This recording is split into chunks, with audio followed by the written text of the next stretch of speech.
Jeb Bush tried to get in the conversation this week a little bit. He's the one, he got a little testy when he was asked about this notion of anchor babies and him using that term for people born to the parents of undocumented immigrants. Where's Jeb Bush in this conversation now? Well, Jeb Bush appeared to me to be trying very hard to attack Donald Trump in a way that he hasn't done really until now, because he didn't think he had to. He didn't think that Trump was going to last past the summer and be the kind of force that he is now, dragging, certainly the immigration is maybe the most salient example right now, but dragging the whole field either to the right or sort of along with him.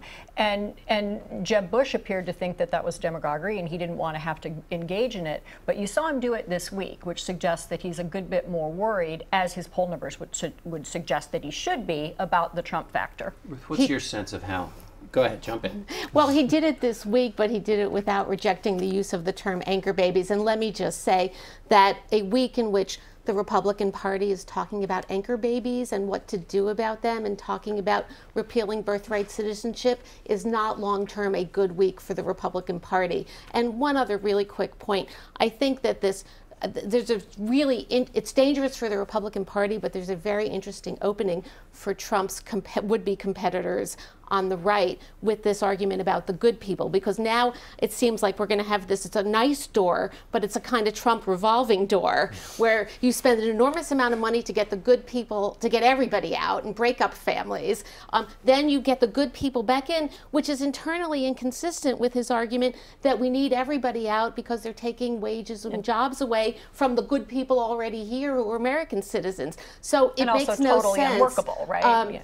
Opening on the right, long-term problem for the Republican Party. I would also add, Jeb is really trying to become the Trump alternative in this race. He's clearly, that's why he's taking that tougher line to Trump. And they realize, the Jeb people realize that Trump is probably here to stay. So they need to show some variance between him and Trump and show that he can actually be an electable alternative. Michael, you were in his office. He brought a bald eagle along. He seems to be, he's here to stay, as Manu says, but he's also having fun. I mean, he's here to stay because he's having fun. He is. And you remember Jeb Bush came into this race saying, I would be the joyful candidate. There's no joy in Jeb Bush right now. And what Trump has shown is that the other candidates have yet to find their voice. Jeb is struggling to be tough, to stand up to Trump without being angry.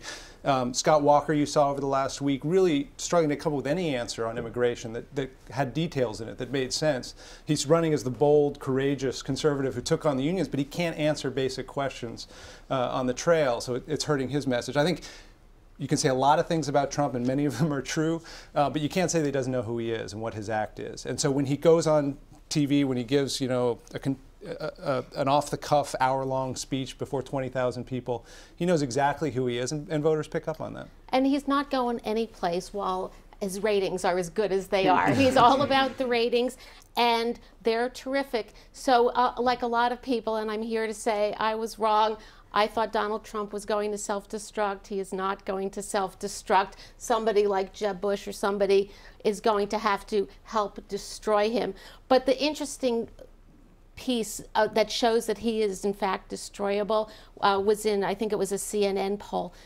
58% thought someone of voters, and I think it was Republican voters, thought Donald Trump, the Republican Party did not have as good a chance with Donald Trump to take back the White House. Only 30% thought he represented the best chance to take back the White House. So the question is, this infatuation is going to last past the summer, but when voters really have to get serious and start thinking about a third Democratic term, is Donald Trump really going to be where they settle? And if when other Republican candidates drop out of the race, like later in the primary season, that's when some will be questioned, will those voters flock to Trump, or will they flock to Walker or Jeb or whoever else is in the race? We haven't seen attack ads against Republicans. We haven't, Republican attack ads against Donald Trump. We haven't seen, them really start to say, we got to get rid of this guy because it's, messing up the race. But that could happen. With super PACs, that winnowing process could take a lot longer than we're used to. And with the election calendar.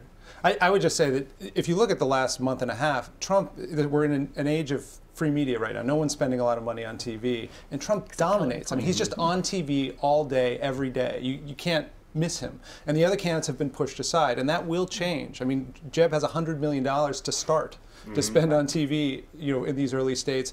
A lot of the other candidates, Cruz has $50 million. I mean, this is significant money. Even Perry has millions of dollars in the bank. Well, and that shows just how long of a race this is going to be. I mean, it's not just going to be Iowa, New Hampshire, South Carolina, it'll go past Super When Tuesday. people can write you $5 million checks or $10 million checks, Trump at 25% could be beaten by someone else who was at a greater percent, but when you've got this fractured field and the capacity to stay there for a long time, that's where the party could really have a problem. And for the first time, I can imagine Trump winning the nomination. Winning the nomination.